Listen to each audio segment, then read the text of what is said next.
Primera página.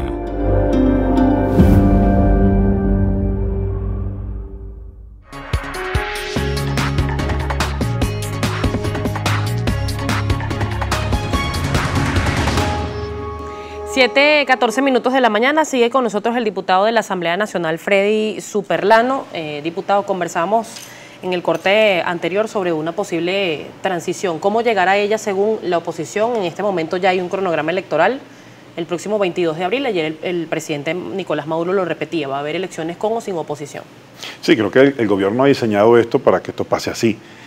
Para ver cuál es el candidato, quizás más cómodo el que pudiera competir, y tratando de desmovilizar a la oposición para que no participe. Recordemos que esto inicia con la invalidación de partidos políticos que no aparecen en los tarjetones electorales, entre todo lo demás. Un diálogo en República Dominicana que el gobierno nunca tuvo la disposición de firmar un acuerdo real que diera garantías a los venezolanos, no de votar, sino de elegir. Y allí, pues ese ha sido nuestro mayor debate, en el tema de que no solamente no significa ir a un proceso electoral donde la gente vaya y vote y haga solamente el ejercicio de votar, pero no el de elegir. Y digo no el de elegir porque hoy más que nunca, y todo el mundo lo sabe, que ese Consejo Nacional Electoral no representa lo que es la elección de los venezolanos, porque son muchas cosas las que allí suceden. Nosotros somos testigos.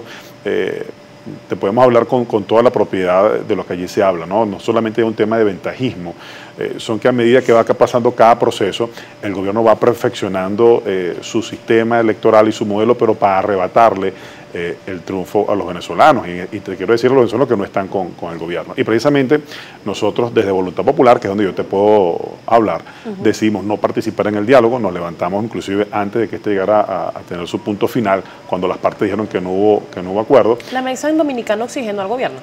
Yo creo que no se trata de oxigenar al gobierno, porque ya la gente está muy clara de qué persigue el gobierno. Creo que era la oposición quien no podía rechazar la oportunidad de ir a debatir, a pelear por condiciones para los venezolanos. Y creo que eso tiene que hacerse siempre, que exista la posibilidad de que eso pase, sobre todo cuando la comunidad internacional está presente, cuando cancilleres están presentes que les pueden dar cierta seriedad al diálogo, en el caso de Chile, el caso de México, que estaban allí sentados y que querían, bueno, ser no solamente testigos, sino actores principales de un acuerdo que pudiera brindar a los venezolanos una salida electoral pacífica y constitucional como todos los queremos. En la actualidad, esas condiciones no están dadas. Y no están dadas porque el gobierno no lo ha querido así.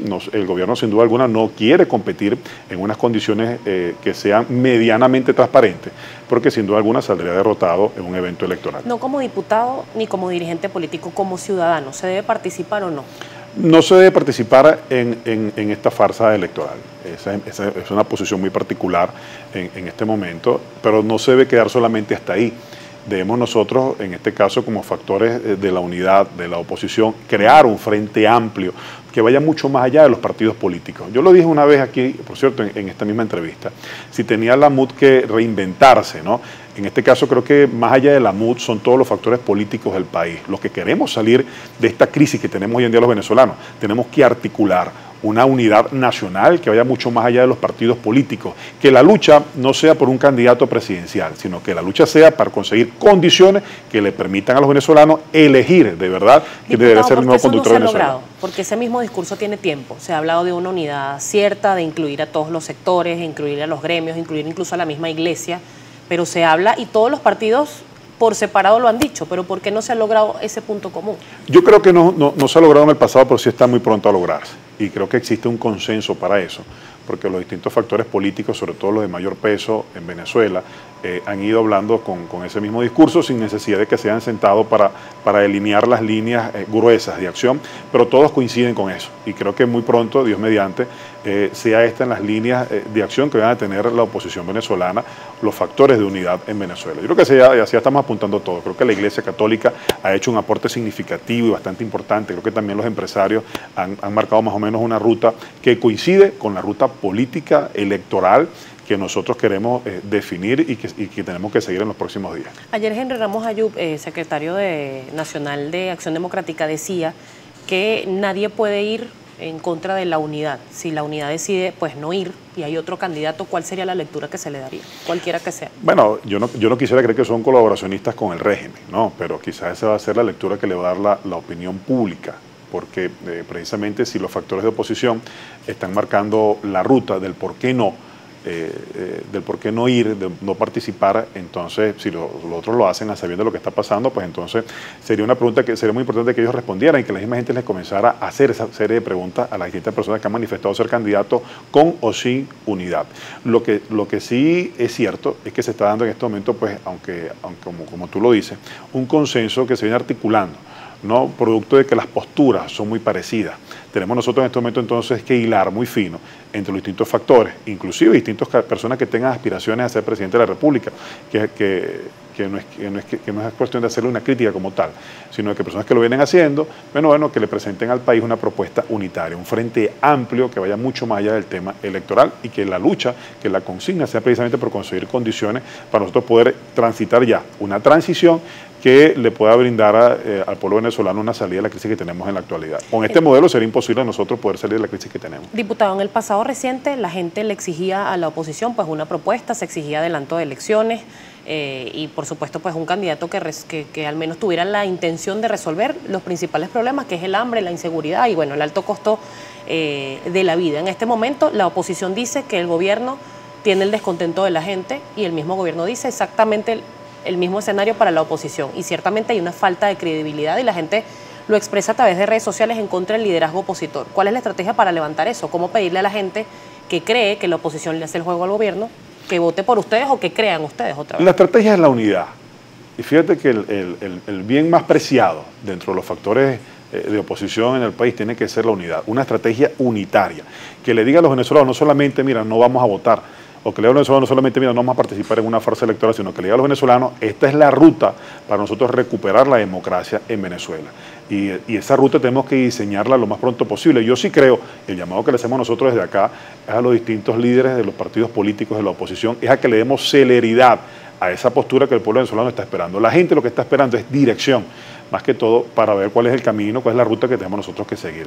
Pero creo que en este momento hay que articular una unidad, como bien te lo dije ya, mucho más allá de los partidos políticos, mucho más allá de aquellos que tengan aspiraciones políticas, para enfrentar el régimen que tenemos en este momento. Un régimen que cada vez se hace más totalitario, que ya está a espaldas totalmente de la opinión pública internacional y que pareciera que no le importa sino mantenerse en el poder. Así que ante esta grave situación que vive el país, hoy tenemos que tener nosotros pues deslastrarnos mucho más de intereses particulares, partidistas y que esos intereses puedan ser ahora colectivos, donde todos nos articulemos. Y yo sí tengo una fe profunda en que en los próximos días pues se va a estar haciendo un anuncio al país de los factores políticos de oposición, conjuntamente con otros sectores, de cuál va a ser la ruta a seguir en los próximos días.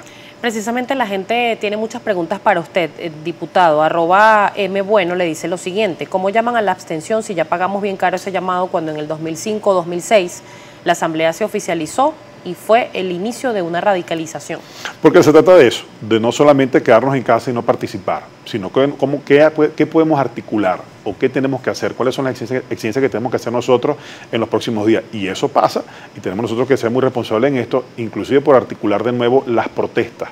Y las protestas tienen que ser con una conducción, con una dirección, que vayan bien dirigidas hacia qué es lo que se quiere el pueblo venezolano en este momento. Pero para eso hace falta una estrategia unitaria.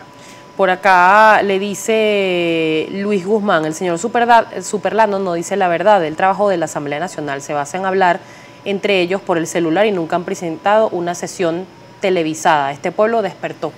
No, todo lo contrario, y las cámaras de televisión han estado muchas veces presentes, inclusive con todo el boicot que ha tenido. Esta Asamblea Nacional, o este Parlamento, es quizás icónico en el mundo por la realidad en que vive. Diputados que no cobran, diputados que tienen que subvencionan, por así decirlo, el Parlamento Nacional. Es el único, pudiéramos decirlo nosotros, en este momento en el mundo. Y con todo y eso, los diputados hacen un esfuerzo enorme todas las semanas para sesionarse, publicar la agenda. Inclusive los medios de comunicación tienen entrada al hemiciclo, cosa que no pasaba antes en la antigua Asamblea Nacional. Así que esto es una mentira que se ha comprobado con el tiempo.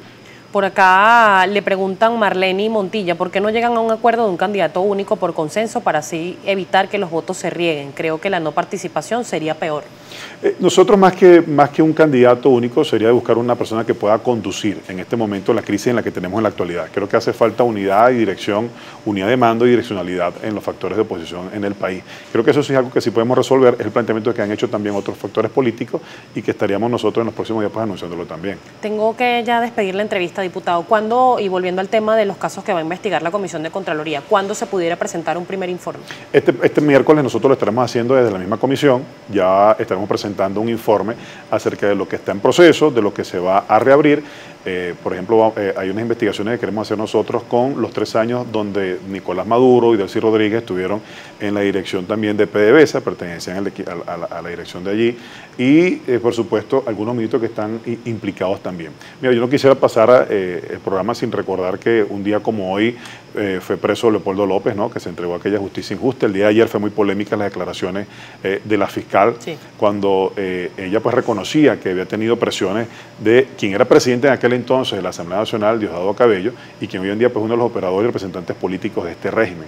Creo que se acaba de demostrar que Leopoldo López nunca fue culpable, que fue un juicio político que se le hizo, pero también recordar la cantidad de presos políticos que existen hoy en Venezuela, de aquel planteamiento de la salida en el 2014, y en mi estado muy particularmente el caso de Wilmer Azuaje, quien se mantiene preso, Giovanni González, Leonard García, también perseguidos políticos.